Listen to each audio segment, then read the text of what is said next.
Sana dinala mo na lahat ang gamit mo. At ba't ka na tumira sa tinutuluyan mo? Aba, bumalik na pala yung paborito mong anak, ma. Oo talaga. Nandito ako para kunin lahat ng gamit ko. At para magsama na rin kayo ng magaling mong anak nang mapagchismisan niyo ako ng todo. Ayan, todo yan ha? Huwag kang magsasalita ng ganyan sa ate mo. Ate mo pa rin yan. At hindi biro ang pinapalamon sa'yo.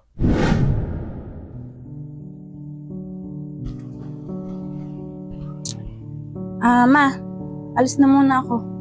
Kayo muna ang bahala dito ni ate sa bahay. Aba, aalis naman ang ginikera mong anak. Baka mamaya yan, lobo ng tiyan yan. Hayaan mo siya. Umalis ka na kung aalis ka. At baka magbago pang isip ko, di pa kita paalisin. Sige po, alis na po ako. Nahayaan niyo kasi. Ay, naku. Lagi na lang ganyan yan. Wala mo na nga siya. Ay, naku. Nakakainis. Sumusobra na yun. Ma, tingnan-tingnan mo, ma'am, si Kayla, ha? Naku, nabalitaan ko sa kaibigan ko. Panaiinom yan sa labas. Nakikipagtropa yan sa mga tambay.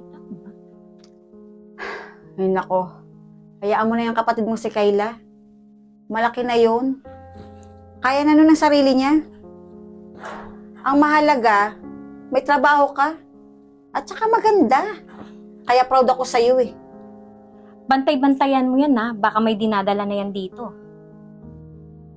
Hindi ko man hahayaan na gawin niya yun. Gaga ka ba? Dalihan mo na dyan at baka malit ka pa sa trabaho mo. Si Mama. Bilisan mo na. Matraffic.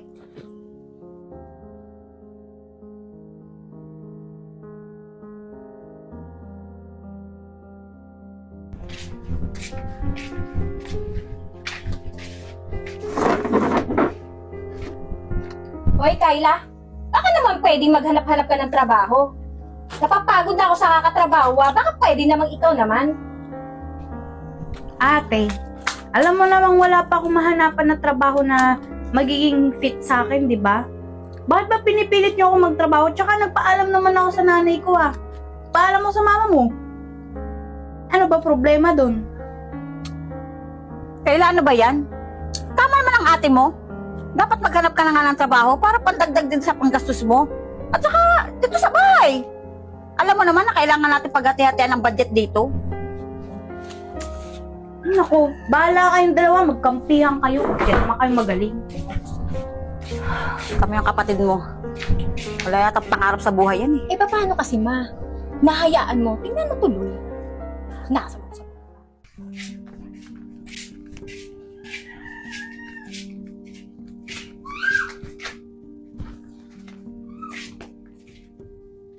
Oh, umuwi ka pa? Sana dinala mo na lahat ang gamit mo. At ba't ka na tumira sa tinutuluyan mo? Aba, bumalik na pala yung paborito mong anak, Ma. Oo talaga. Nandito ako para kunin lahat ng gamit ko. At para magsama na rin kayo ng magaling mong anak nang mapagchismisan niyo ako ng todo. Ayan, todo yan ha? Huwag kang magsasalita ng ganyan sa ate mo. Ate mo pa rin yan. At hindi biro ang pinapalamon sa'yo. Parang ka hindi parte ng pamilyang to ha? Makapagsalita ka? Ay, naku, Ma. Hindi ka na nasanay dyan. Wow, talaga ba? Eh pinag-uusapan niyo nga ako nito lang eh. Ma, di minsan ba? Tinanong niyo ba ako kung okay lang ako? Alam niyo ba kung ba't ako nagkakaganito? Dahil dyan, sa magaling mong anak, yung paborito mong anak. Anong pinagsasabi mo, Kayla? Nag-iinarte ka na naman ba? Hindi ako nag-iinarte, ma. Ni minsan ba naging proud ka sa akin sa lahat ng ginagawa ko dati? Mas pinipili mo si ate ma kaysa sa akin. Kaya ako naging ganito. Sana man lang nagkaroon kayo ng konsiderasyon. Lagi na lang yung paborito nyo anak kinakampihan nyo. Wala na akong kakampi ma, kundi kayo na lang dapat. Pero anong ginawa nyo? Pinagmukha nyo akong tanga, pinagmukha nyo akong hindi mahal. Kaya ganyan kayo. Kaya ganyan ako sa inyo. Anak, mahalaga ka naman sa amin eh. Hindi. Kung totoong mahalaga ako sa inyo, di niyo ako pag-iisipan ng mali. Kayla, pasensya ka na. Si ate mo eh. Tsaka ikaw, ate, ano ba talaga? Likas ba talaga sa ugali mo yan? Napakasama na ugali mo. Hindi ko alam kung kanino ka nagmana eh. Ang selfish-selfish mo.